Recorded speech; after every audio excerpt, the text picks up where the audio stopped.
राधे राधे बोलना पड़ेगा। राधे।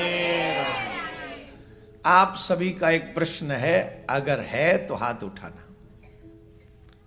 प्रश्न यह है कि किस पे विश्वास करें और किस पे न करें। न करें, करें। आज इस संसार में कौन विश्वास करने के योग्य है, यह प्रश्न है कि नहीं आपके मन में? है तो हाथ उठाना पड़ेगा, नहीं है तो आगे कथा शुरू करेंगे। किस पे विश्वास करें? अब संसार में रह रहे हैं तो यहां भी तो किसी पे करना पड़ता है। ईश्वर से ज्यादा तो यहीं करना पड़ रहा है हमको लोगों पे। कितना इजी है ना कहना ईश्वर पे, और उससे ज्यादा पर्स पे विश्वास किए बैठी हो।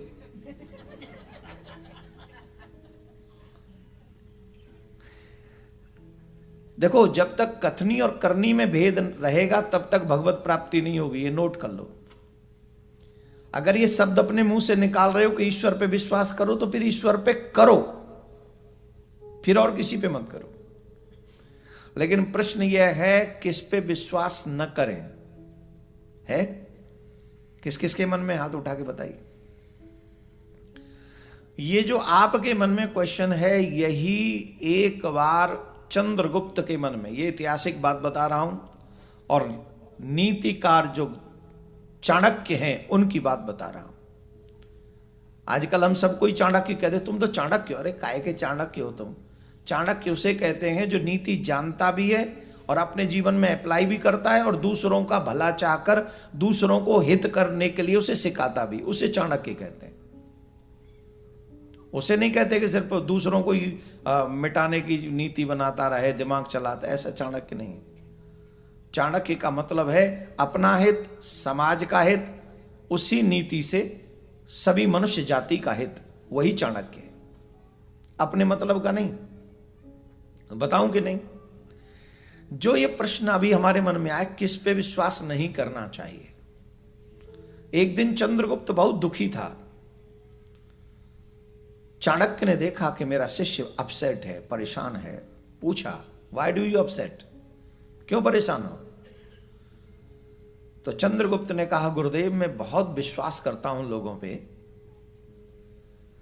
लेकिन मैं देखता हूं कि जिन पर मैं विश्वास करता हूं वही मुझे चीट कर रहे हैं, वही मुझे छोड़ के चले जा रहे हैं, उन्हीं का दूसरा रूप मुझे देखने को मिलता है। मैं क्या करूं? मुझे किस पे, क्या मुझे किसी पे भरोसा नहीं करना चाहिए? जिनको मैं अपना समझता हूं वही मेरे साथ फ्रॉड करके, फरेब करके चले जाते हैं, मैं क्या करूं? तब चाणक्य ने बहुत अच्छी बात कही, व्यक्ति को शकल देखकर विश्वास मत करो, व्यक्ति के स्वभाव को देखकर विश्वास करो। दूर के लोग हमें उतना दुख नहीं पहुंचाते, दूर के लोग हमें उतनी गहरी खाई में धक्का नहीं मारते जितने अपने करीब के लोग हमें दुख देते हैं और खाई में धक्का मारते हैं। जितना करीब होगा वो उतना ही बड़ा दुख तुमको देके जाएगा। और उन करीबों में तीन विशेषता, बहुत तीन जो लोग हैं, इन तीनों पर गहन नजर रखनी चाहिए। इन तीनों पर जो विश्वास करता है बिना सोचे समझे, वो एक दिन मुसीबत में पड़ता ही पड़ता है। ऐसे तीन लोगों पर कभी भी विश्वास नहीं करना चाहिए। कौन? सेवक, सर्वेंट, मित्र और रिलेटिव्स। इन तीन पे भरोसा नहीं करना चाहिए अगर ये तीनों ऐसे हों तो। और आप इन तीनों को कैसे हो मैं बाद में बताऊंगा। ईमानदारी से सोच लो, आज जो तुम्हारी आंखों में आंसू हैं, दिल में दर्द है और जीवन में परेशानियां हैं, वो इन्हीं तीनों की वजह से ही हैं, बाहर का कोई नहीं है। पहले बताओ हां या ना? वो तीन कैसे हों तो उन पे विश्वास नहीं करना चाहिए। सेवक अगर लालची हो, सेवक जो आपके यहां काम करता हो, नौकरी करता हो, उसे सेवक कहा जाएगा। आजकल तो जॉब जूब कह के थोड़ा निकल जाते हैं, आई एम इंजीनियर, पर है तो सेवक ही। जिस कंपनी में आप काम कर रहे हो उसके सेवक हो आप। तो जो सेवक सिर्फ पैसे के लिए काम करता हो उस पर विश्वास नहीं करना चाहिए। क्यों? जो व्यक्ति आज तुम्हारे लिए पैसे पे काम कर रहा है, कल को अगर उसे ज्यादा पैसा मिलेगा तो तुम्हें छोड़ देगा और तुम्हारी लीप, क्या बोलते, कौन सी वो होता है, लूपोल्स, हाँ वो देखो, हाँ लूपोल्स होती हैं। अगर किसी के यहां अभी प्रेजेंट में तुम काम कर रहे हो, वो तुम्हें $1,00,000 दे रहा है और अगला सामने वाला कह दे कि $2,00,000 में दूंगा, कम एंजॉय माई कंपनी। कितने लोग ऐसे हैं जो वो 1,00,000 में टिके रहेंगे और 2,00,000 में जाकर भी उसकी लूपोल नहीं देंगे उसको। 100 में से 95% सब वही करेंगे जो मैंने अभी कहा। 5% मैंने ज्यादा कह दिए जो नहीं करेंगे। बोले मैं नौकरी तो ज्वाइन कर सकता हूं पर उसके जो पॉइंट्स हैं, जो लीक हैं, कमजोर हैं, लू पॉइंट्स हैं, वो मैं नहीं बताऊं। वो 5% भी होंगे नहीं, पर फिर भी मैंने रख लिए हैं। तो ऐसे लोगों पर कभी भी विश्वास नहीं करना चाहिए जो सिर्फ पैसे के लिए काम करते हो। सेवक तो हमारे ही हैं लेकिन पैसे के लिए। और सेवक की प्रधानता क्या है? विश्वास, वफादारी। सही माने में सेवक कौन सा है? बोले जो वफादार हो, ईमानदार हो। लेकिन आजकल हमें ऐसे मिलेंगे?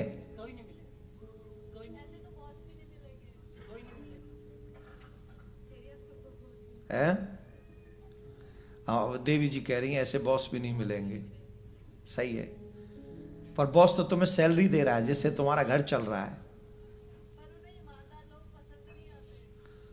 वो भी लोग हो सकते हैं आप जो कह रही हैं, लेकिन अभी तो जो चाणक्य ने कहा वो मैं कह रहा हूं। It's not my opinion. ये चाणक्य ओपिनियन है कि सेवक का जो सबसे जो सेवा करता है उसका दायित्व है वफादारी। और अगर कोई वफादार ना हो, सिर्फ पैसे के लिए काम करता हो, तो अगर उसे तुमसे ज्यादा पैसा देने वाला मिलेगा तो वो अपनी सर्विस छोड़ के दूसरे के यहां चला जाएगा। तो जो सेवक लालची हो उस पर कभी विश्वास नहीं करना चाहिए। पहला, उस पर नजर रखनी चाहिए। दूसरा और तीसरा, अगर उसकी जगह कोई अच्छा मिले तो उसे दूसरे को जगह दे देनी चाहिए। दूसरा, मित्र।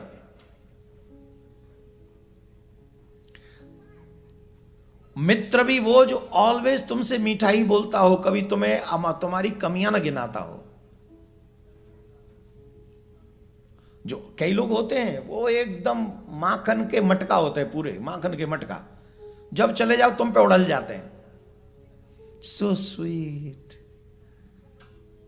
सो sweet, you are very cute, you are very kind.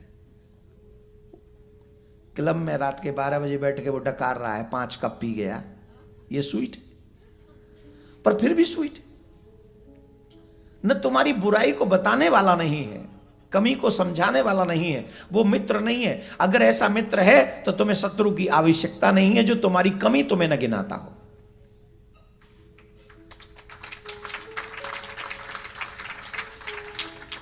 मित्र वही है, सुख में साथ खड़ा ना हो कोई बात नहीं, पर दुख में साथ खड़ा हो, वही सच्चा मित्र है। एक यहां पर उदाहरण आता है, तक्षशिला के एक राजा थे, उनका एक मित्र था, वो बहुत मीठा ही मीठा बोलता था, बहुत मीठा ही मीठा बोलता था, बहुत मीठा ही मीठा बोलता था, कोई कमी बताता ही नहीं था। तो उस राजा के ऊपर उसके शत्रु राजा ने आक्रमण कर दिया, वो तब भी मीठा ही मीठा बोले जा रहा था। और फिर जब उसको परास्त कर दिया उस राजा ने, तो वो फिर वही मित्र उस सामने वाले के साथ में खड़ा था।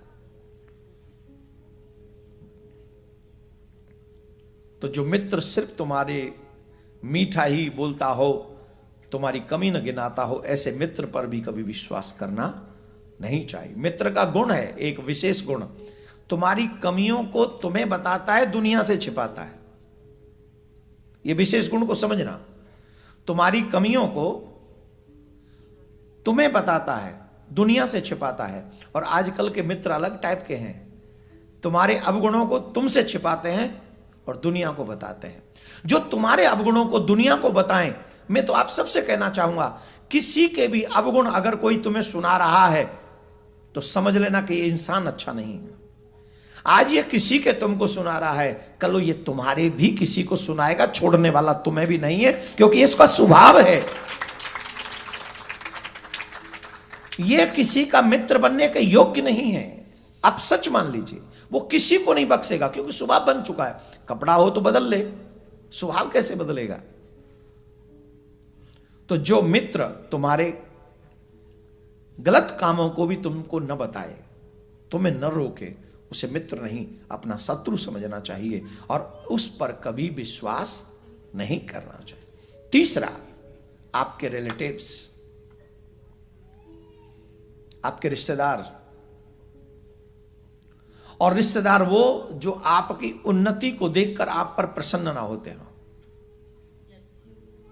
जेलसी। और आज 90% ऐसे रिश्तेदार हैं, जब कोई रिश्तेदार आगे बढ़ता है तो बस ये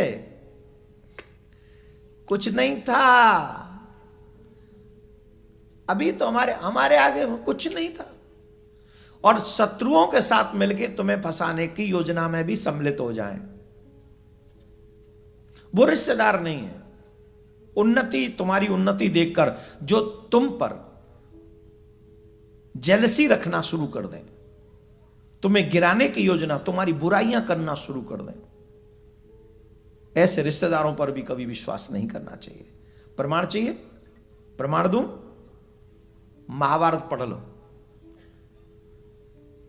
धर्मराज के यश को देखकर, धर्मराज की उन्नति को देखकर दुर्योधन को जलन होती थी। एक ही ब्लड था, एक ही परिवार था, चाचा ताऊ ही तो हैं, एक ही ब्लड है। लेकिन उस ब्लड में धर्मराज की उन्नति को देखकर दुर्योधन को जलन होती है, जिसके कारण उस जलन ने इतना विकराल रूप ले लिया कि भयानक महाभारत का युद्ध हुआ। और इतना महाभारत का इतना बड़ा युद्ध हुआ, कितने मारे गए कोई गिन नहीं सकता। Uncountable people killed in that war. इसलिए जो रिलेटिव्स, जो रिश्तेदार तुम्हारी उन्नति से जलते हो, उन लोगों पर भी कभी विश्वास नहीं करना। और अब ये तो दुर्योधन वाली बात तो 5-6 हजार साल, 5,000 वर्ष पूर्व की हो गई। अभी प्रेजेंट में देख लो, गांव की तरफ चले जाओ, मेड़ के ऊपर चाचा ताऊ लड़ते हैं आपस में, भाई भाई लड़ते हैं आपस, छोटी छोटी चीजों पे। और गांव में क्यों जा रहे हो, यहीं आ जाओ, 2 भाई लोग यहीं रह रहे हो, उन्हीं देख लो, कुत्ते बिल्ली की तरह लड़ते रहते हैं। तू मेरे से $1,000 लेके चला गया था, वो वापस नहीं करता है, तू काय का भाई है, तू तो कसाई है।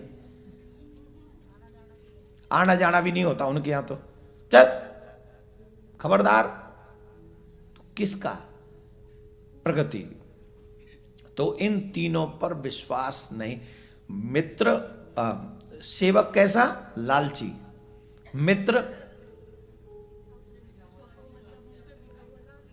हाँ, मुंह पे मीठा बोले और पीछे तुम्हारी, हाँ, ऐसे मित्र पर विश्वास नहीं करना चाहिए। और रिलेटिव्स जो तुमसे जलते हो, इन 3 पर बिल्कुल भी विश्वास नहीं करना। और अगर चौथे, वो तो तीनों चाणक्य की बात है। अगर देवकीनंदन की बात सुनो तो मेरा ओपिनियन क्या है? मेरा ओपिनियन यह है कि द्वेष किसी से मत करो, विश्वास भी किसी पे मत करो। द्वेष नहीं करो किसी से, शत्रुता मत रखो, न मित्र से रखो, न सेवक से रखो, न रिलेटिव से रखो। सबसे हंस के राम राम करिए और विश्वास भी किसी पे मत कीजिए। नो द्वेष, नो बिलीव। अगर बिलीव करना है तो सिर्फ मेरे प्रिया कांजू सरकार पे करिए, वो तुम्हें कभी धोखा देने वाले नहीं।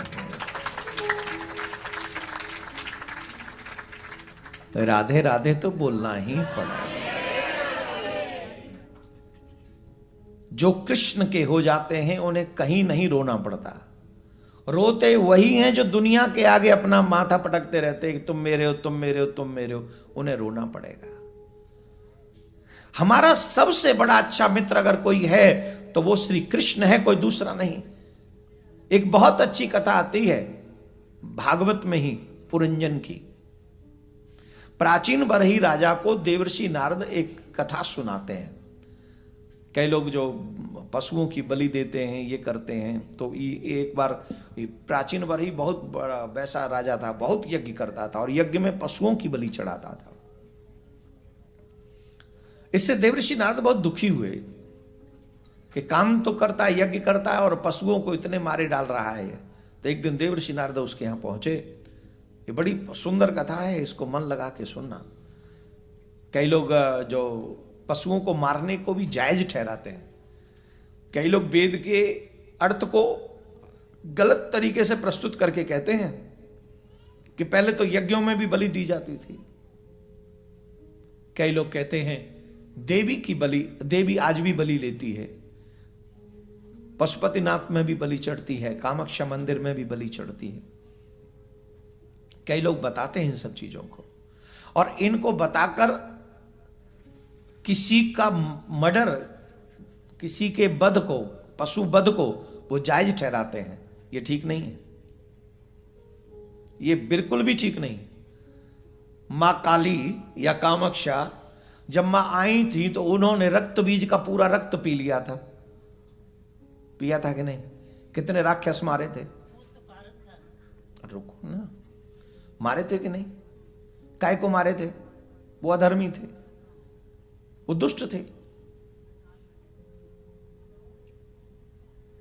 तो माता रानी ने क्या किया, वो क्यों किया, तुम उस लायक हो क्या? पहले तो तुम अपनी जीभ इतनी लंबी करके दिखाओ जितनी काली मां की थी। निकालो निकालो, और फिर इतने राक्षसों का वध करके दिखाओ। कई बार हम वो सब नहीं कर सकते जो हमारे ईश्वर किसके लिए करते, उद्देश्य क्या है? तुम्हारा उद्देश्य सिर्फ पेट भरना है, उनका उद्देश्य धर्म की स्थापना है। पाप और पुण्य कर्म नहीं है, उद्देश्य है। ये नोट करो इस बात को। किसी साधु को मारना पाप है और किसी राक्षस को मारना, अब मार तो दोनों ही दिए, मरे तो दोनों ही। भगवान श्री राम ने कह दिया था बाली को, जब बाली ने पूछा मुझे क्यों मारा छुप के आपने, तो बाली को भगवान श्री राम ने क्या कहा? पुत्र वधु भगनी सुतनारी सुन सठ कन्या सम ये चारी, इन्हीं कुदृष्टि बिलोके जोई, ताए बधे कछु पाप न होई। कितना सुंदर वाक्य है। भगवान ने कहा जो अपनी बेटी को, अपनी बहन को, अपने पुत्र की पत्नी को, अपने छोटे भाई की पत्नी को कुदृष्टि से देखता है, ऐसे पापी का वध करने में कोई पाप नहीं। या कितने रिश्ते हैं ऐसे, भाभी को तो ऐसे समझते हैं जैसे मजाक के लिए बनाई भाभी। कितने राक्षस ऐसे हैं जो अपने पुत्र की पत्नी पे कुदृष्टि रखते हैं। मैं नाम गिना सकता हूं बड़े बड़े लोगों का, उनमें नाम आ जाएगा।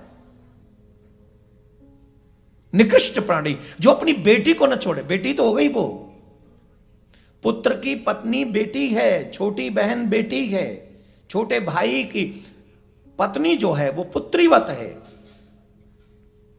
और कितने राक्षस, कितने दुष्ट ऐसे हैं जो इन तीनों को कष्ट देते रहते हैं और कुदृष्टि से वाक्य बोल बोलकर। ऐसी कहानियां भरी पड़ी हैं, आप देखो न्यूज उठाकर।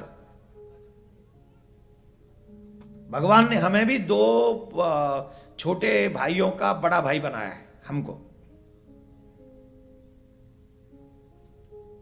हमारे मुंह से एक तो सामने आते ही नहीं, हम ही खुद ही नहीं आते। जेठ है ना, तो जेठ का स्वभाव है थोड़ा सा अकड़ में भी रहना, डर रहना चाहिए।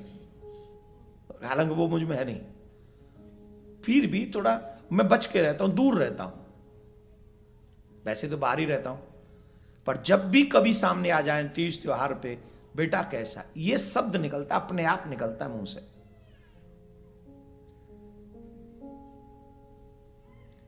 आपके रिश्तों को निभाना ये आपकी ड्यूटी है, फिल्मकारों की नहीं, सीरियलकारों की नहीं। और जो अपने घर के रिश्ते शुद्ध न रख सके उसे जिंदा रहने का अधिकार नहीं, भगवान श्री राम कहते। ऐसे पापी का वध कर देना चाहिए।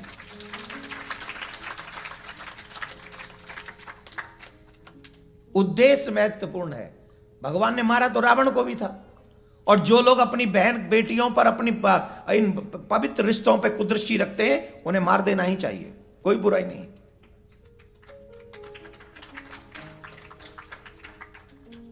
काहे के बड़े हो तुम, काहे के पुरुष हो, काहे के मर्द हो तुम? पुरुषत्व के नाम पे कलंक हैं वो लोग। वो कलंक हैं जिनके रहते हुए जिनकी छोटे भाइयों की पत्नी अपने आप को सुरक्षित महसूस नहीं करती। वो कलंक हैं पुरुषत्व के नाम पर, जिनके रहते हुए जिनके पुत्रों की पत्नी उन्हीं के द्वारा अपने आप को असुरक्षित महसूस करती हैं। वो कलंक हैं जिनके घर में रहते हुए जिनकी भाभियां अपने आप को असुरक्षित महसूस करती हैं। ये पुरुष नहीं है, ये पुरुष नहीं, ये मर्द नहीं, ये नामर्द हैं, और ये समाज में कलंक है। ऐसे कलंकों को समाज में जीने का कोई अधिकार नहीं होना चाहिए। कानून लचीला है अभी हमारे यहां, कानून मजबूत होना चाहिए, और मजबूत होना चाहिए कानून, कि ऐसे लोगों का सही न्याय हो सके। भगवान श्री राम की दृष्टि में ऐसे लोगों का वध करने में कोई पाप नहीं। अभी मैंने सुना ये लोग बहुत अच्छा है। एक मैंने सुना, वो खबर सच्ची है कि झूठी मुझे नहीं पता, क्योंकि सोशल मीडिया का जमाना है, आजकल कुछ भी रॉन्ग हो सकता है। लेकिन एक खबर मैंने सुनी, एक बच्ची कॉलेज जाती थी और उसे विधर्मी लोग तंग करते थे। उसने घर वालों को आगे शिकायत किया, प्लीज हेल्प मी। घर वाले कहते थे कोई कुछ नहीं, तुम शांत हो। घर वाले यही सिखाते हैं। एक बार कहा, 2 बार कहा, 3 बार कहा, नहीं माने। और ठीक है, अपने आप ही अपने सम्मान की रक्षा करनी पड़ेगी। वो बच्ची एक दिन अपने हाथ में चाकू लेकर गई। 4-5 थे, 4-5 को सियावर रामचंद्र की जय, बन गई महाकाली। अब महाकाली बनकर जवाब दे दिया उस नालायक मंडली को। बहुत अच्छा किया, I am proud of her. और यही भारत की हर उस कन्या को बन जाना चाहिए, जो भारत की कन्या देखती है कि मेरी रक्षा के लिए न पुलिस आगे आ रही है, न प्रशासन, न शासन काम आ रहा है, और न समाज काम आ रहा है, और न ही घर वाले काम आ रहे हैं। उस कंडीशन में अगर बेटी को भी अपने हाथ में शस्त्र लेकर रणचंडी बनना पड़े तो बन जाना चाहिए, और ऐसे आतताई भस्मासुरों का वध कर देना चाहिए।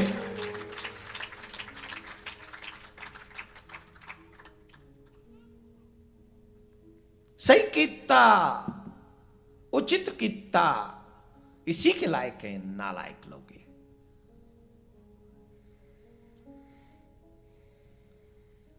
राधे राधे बोलना पड़ेगा। सत्संग में नहीं जाते हो ना, इसलिए रिश्ते नहीं निभा पाते हो।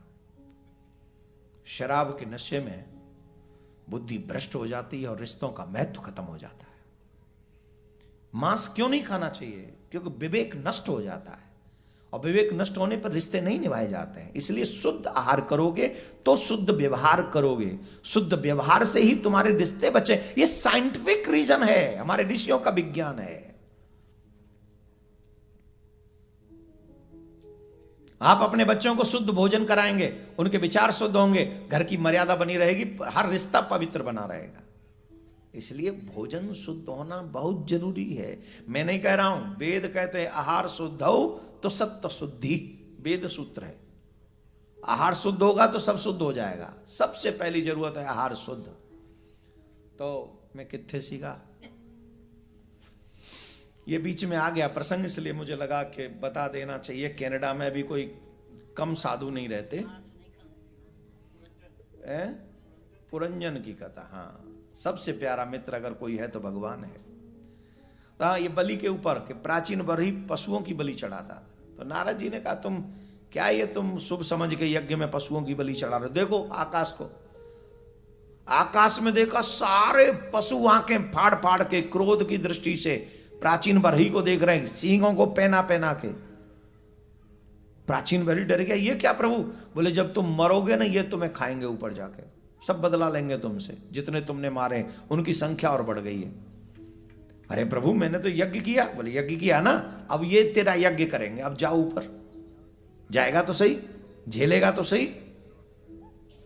तो प्राचीन वरी डर गया और प्राचीन वरी ने कहा प्रभु मुझे इससे बचने का उपाय बताइए, अब तो ये कर चुका मैं, इसे तो बदलाव नहीं कर सकते। तब प्राचीन वरी को देवर्षि नारद ने बहुत सुंदर कथा सुनाई और ये कथा हम सबको सुननी चाहिए। उन्होंने कहा एक पुरंजन नाम का एक जीव था और उसका एक मित्र था जिसका नाम था अविज्ञात। क्या नाम था? जोर से बोलो।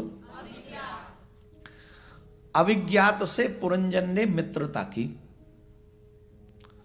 तो अविज्ञात ने पुरंजन से कहा, बोले सुन मेरी एक शर्त है,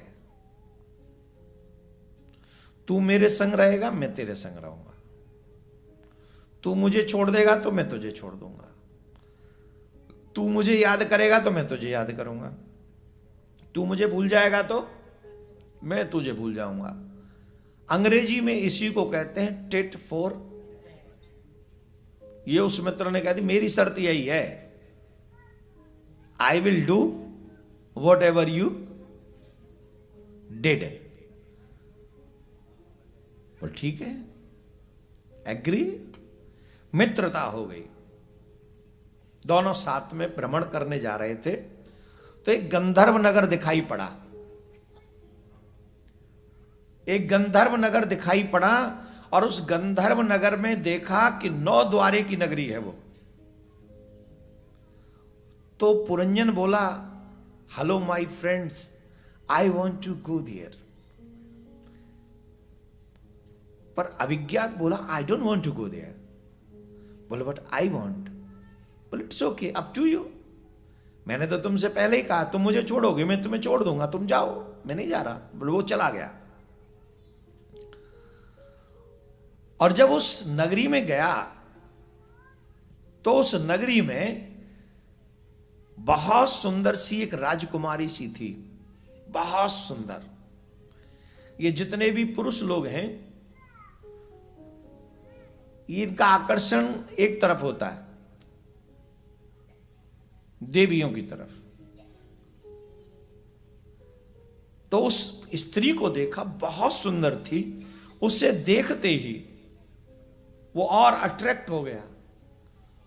वो स्त्री में जो थी, क्योंकि स्त्रियों का अट्रैक्शन भी पुरुष ही है, तो स्त्री ने देखा पुरुष बड़ा हैंडसम है, तो दोनों ही आंखों आंखों में चर्चा हुई।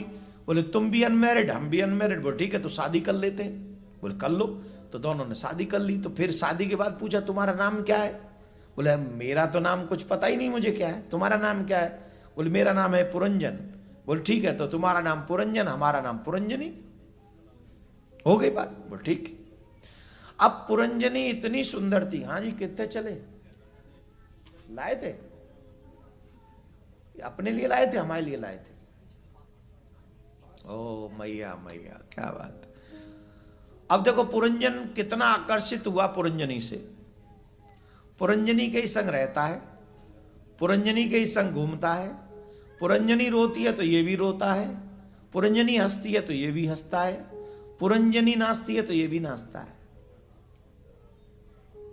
इतना बसीभूत हो गया स्त्री के, यही करता रहता है। उस नगर की रक्षा 5 फन का सर्प करता है। 10 सैनिक हैं उस नगर की सेना में और एक सेनापति है। भोगों को भोगते भोगते भोगते भोगते कब दिन निकल गए पता ही नहीं चला।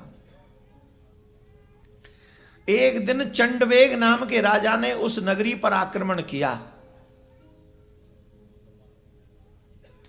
चंडवेग नामक राजा ने जब उस नगरी पे आक्रमण किया तो माय डियर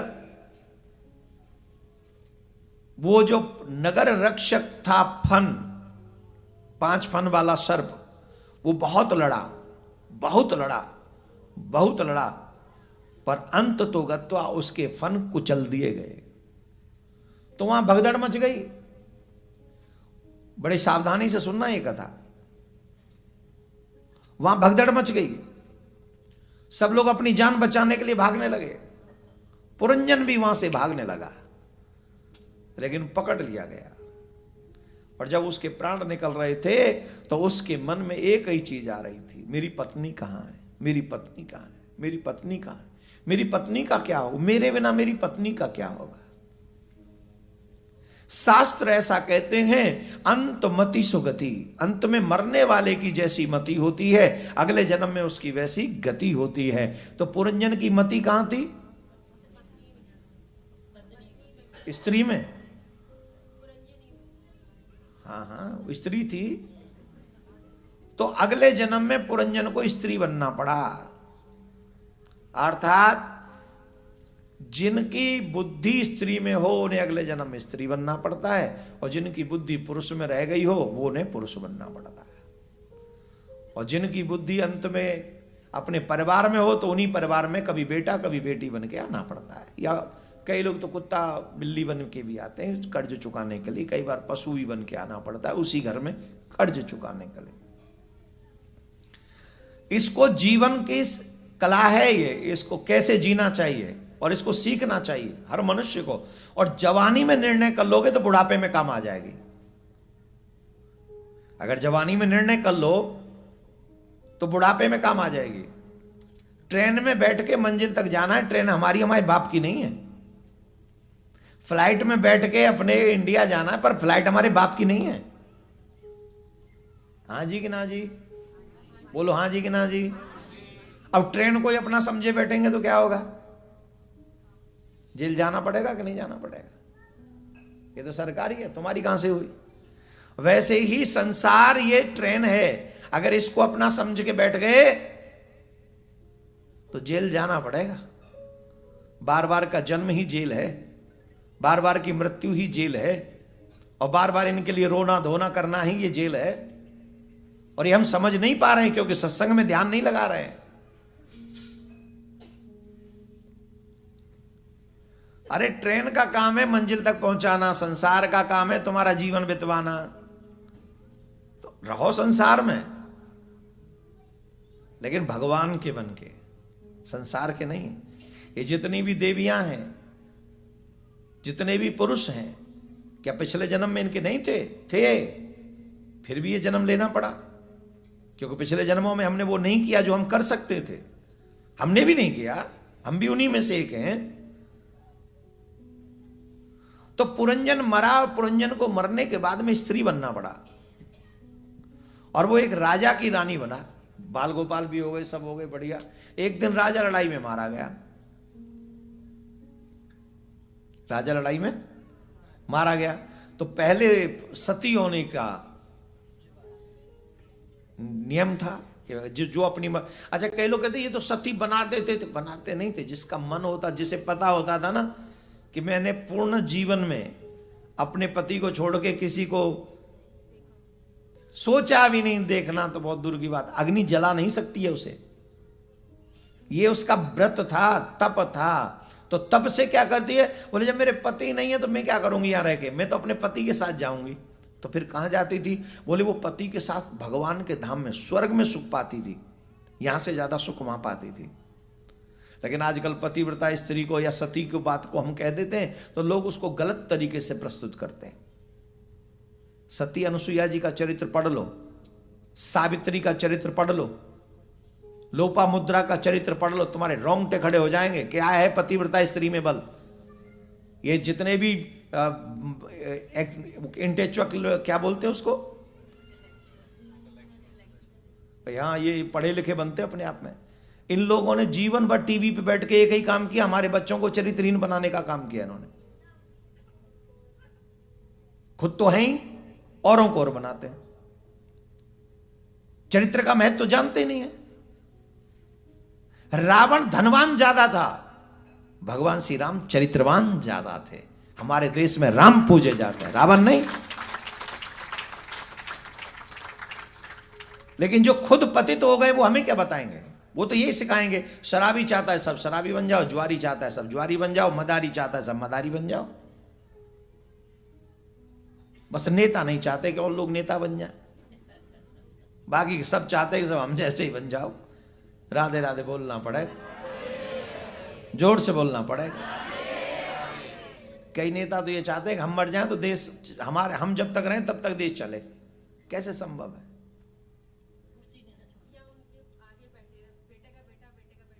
हाँ, बेटे का बेटा, बेटे का बेटा। ये मैं नहीं कह रहा हूं, कनाडा में बैठी माता जी कह रही हैं, इसका मतलब है भारत का दर्द कनाडा तक पहुंच रहा है। राधे राधे बोलना पड़ेगा, जोर से बोलना पड़ेगा। तो तुसी समझ गए मैं की कह रहे सी? तो पतिव्रता मतलब सती प्रथा जो है, आज के युग में तो चलो अब तो कोई होता ही नहीं, पर उस समय जिनको पूरा जीवन भर ये रहता था ना, मैं पति के प्रति पूर्ण समर्पित रही, और उन्होंने कहा पति नहीं है तो हम भी जाएंगे, तो उन्होंने कहा हमें सती होना है। छोटे छोटे बच्चों को छोड़ दिया और पति के साथ चिता में जाके बैठ गए। कष्ट नहीं होता था उस समय, आराम से ऐसे बैठी रहती थी वो। कष्ट होता तो कोई जाएगा आग के पास? जवाब दो, जाएगा? तो बोले फिर शरीर क्या करता था? अग्निदेव देवता बनकर उनके शरीर को नष्ट करते थे, पर उनके जीव को, अंतः आत्मा को कोई कष्ट नहीं होने देते थे, और वो पति के साथ ही विदा होती थी। ऐसा शास्त्र कहते हैं, हम नहीं कह रहे, शास्त्र कहते हैं। तो वो स्त्री अपने पति के साथ बैठ गई अग्नि में। संयोग बस वहां से अविज्ञात नाम का मित्र निकला।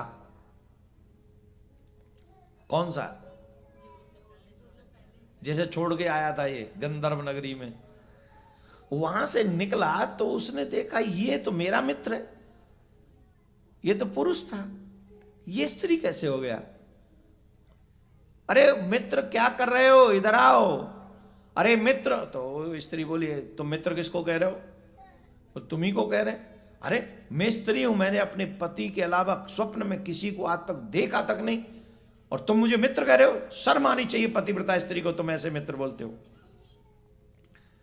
दोनों ने कहा तुम हमें पहचान नहीं रहे, हमने तुम्हें पूरा पहचान लिया है, तुम हमें पहचानने का प्रयास करो। तुम वो नहीं हो जो दिख रही हो, तुम वो हो जो दिख नहीं रहे हो।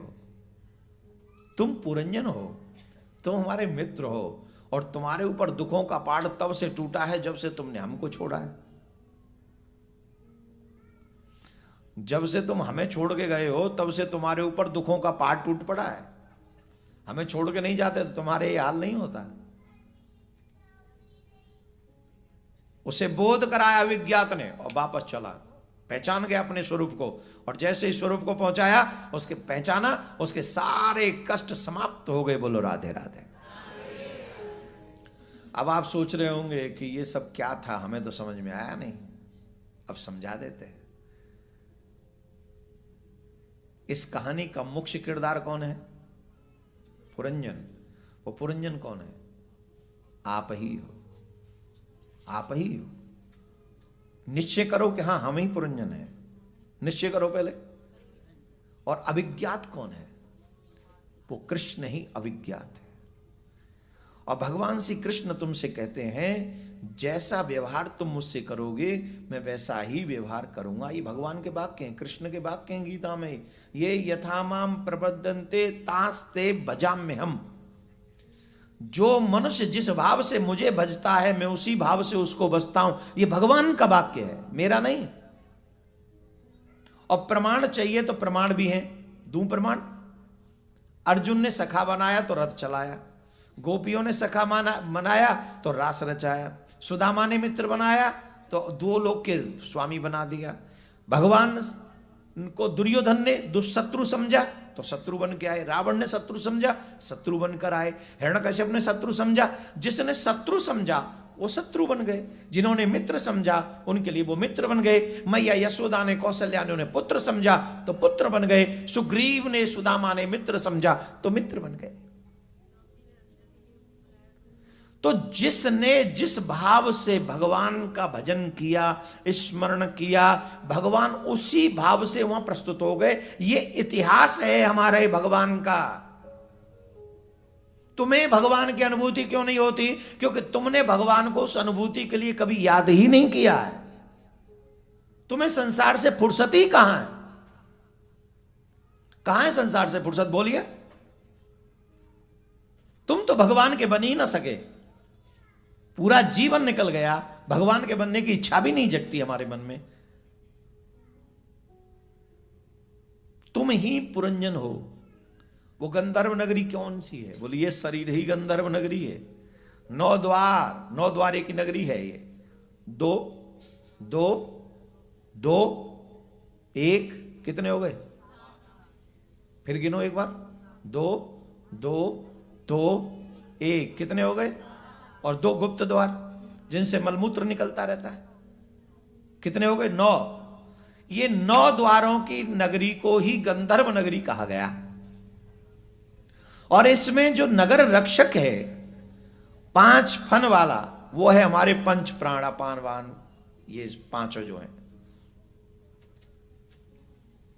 ये पंच प्राण का फन ही, जब प्राण निकलने वाले होते हैं तो सबसे ज्यादा लड़ाई यही लड़ता है, श्वास लड़ती है कि नहीं? तेज तेज हो जाती है, श्वास तेज हो जाती है, लड़ती रहती है, अंत में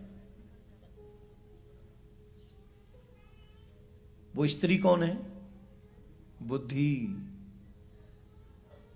बुद्धि। जैसे एक जीव इसमें एंटर करता है तो उसे बुद्धि मिलती है, और उस बुद्धि से हमारा विवाह हो जाता है। जैसा बुद्धि निर्णय करती है हम वही करते हैं। हाँ जी कि ना जी? पक्का? हाँ। तो वो राजा कौन है? चंडवेग, वही है मृत्यु। जब चंडवेग आक्रमण करता है तो फिर बचने का कोई चांस नहीं रहता। 10 सैनिक कौन है? 5 ज्ञानेंद्रिय, 5 कर्मेंद्रिय। उनका सेनापति कौन है? मन। संकट आने पर सेनापति भाग जाता है, ज्ञानेंद्रिय कर्मेंद्रियां लैस होने लग जाती हैं, कमजोर होने लग जाती हैं, और अंत में प्राण निकल जाते हैं। उस प्राण को निकलते समय जो गति हमारी होती है, स्थिति हमारी होती है, हमारा अगला जन्म उसी पर निर्धारित होता है। इसलिए ये शिक्षा हमको मिलती है इस कथा से, कभी भी कृष्ण को छोड़कर, अपने गोविंद को छोड़कर संसार को अपना मानना नहीं चाहिए। जो नहीं मानते हैं वो तर जाते हैं, और जो कृष्ण को अपना मान लेते वो तर जाते हैं, और दुनिया को जो अपना मानते वो फंस जाते हैं। और धीरे बजाओ थोड़ा ताली। बोलो राधे राधे। जोर से बोलना पड़ेगा। देखो आज मुझे एक दृश्य बहुत अच्छा लग रहा है। भगवान सबको, ये आपकी माता जी हैं। I am so proud of you. आपके ऊपर गर्व है मुझे, और सनातन परंपरा को गर्व होना चाहिए आपको, आपके ऊपर।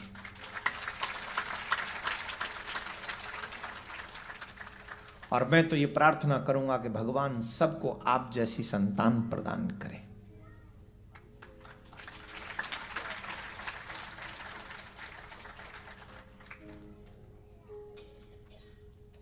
माता जी को कथा सुनाने के लिए किस व्यवस्था में वो लेके आए हैं, मैं तब से मेरा बार बार ध्यान जाता है उनकी तरफ, पर फिर मैं कंसंट्रेट करता हूं अपनी कथा पे, और खुद खड़े हैं तब से। हाँ देख, यही है पुत्र का दायित्व। खैर अच्छा है, माता जी इस कंडीशन में भी चाहती तो कह सकती थी कि मुझे मत लेके जा। हो सकता है माता जी ने ही कहा होगा कि मुझे जाना है?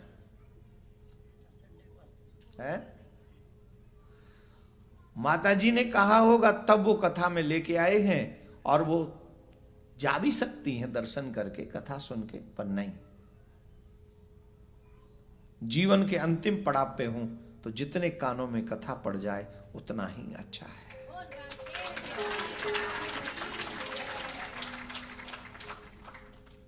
आनंद कर दिया ये दृश्य। हम कहेंगे हमारी पूरी यूएस और कनाडा की यात्रा का सबसे पवित्रतम दृश्य है ये हमारी लाइफ का।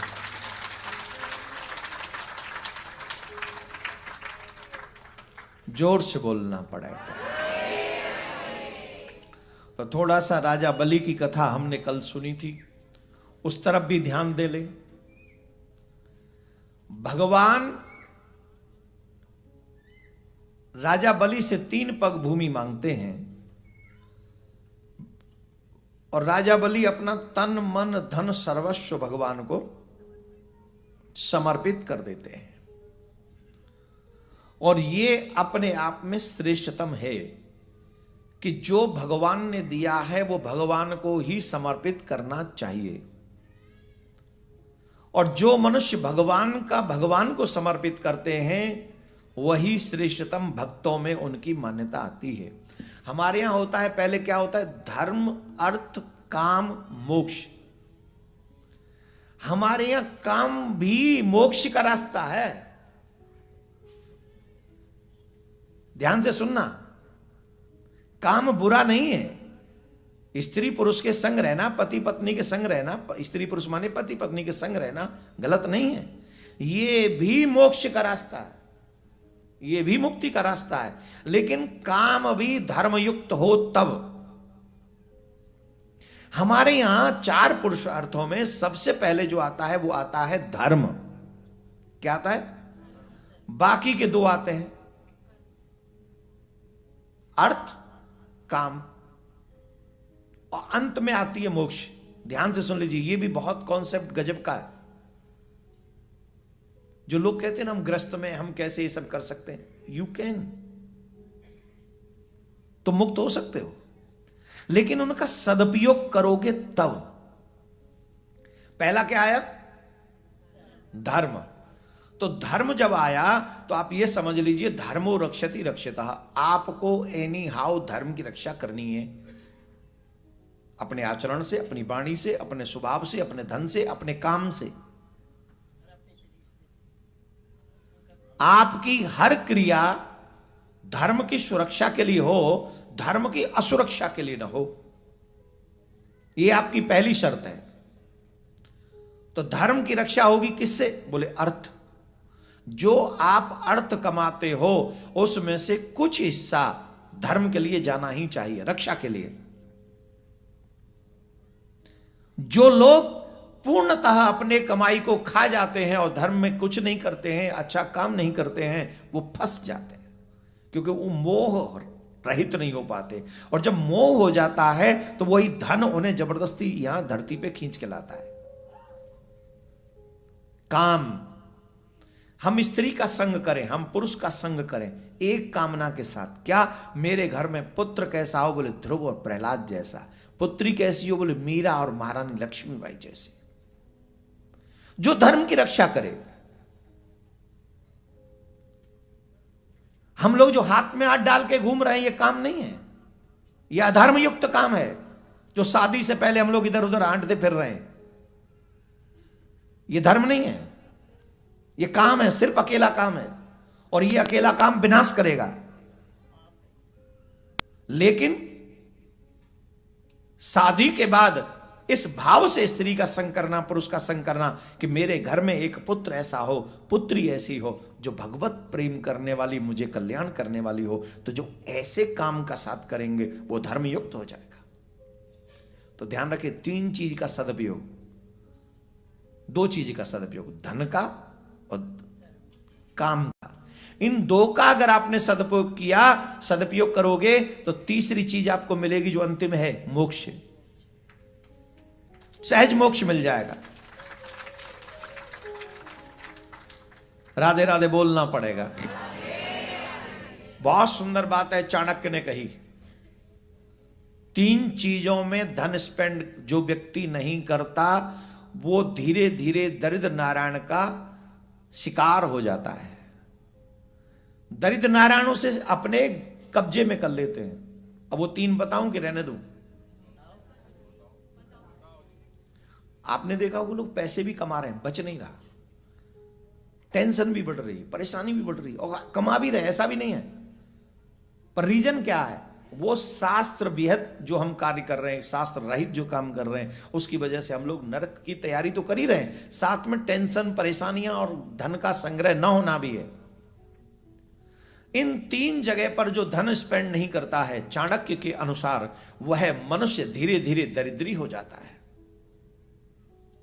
बोले महाराज वो 3 जगह कौन सी हैं? जरा सुन लें।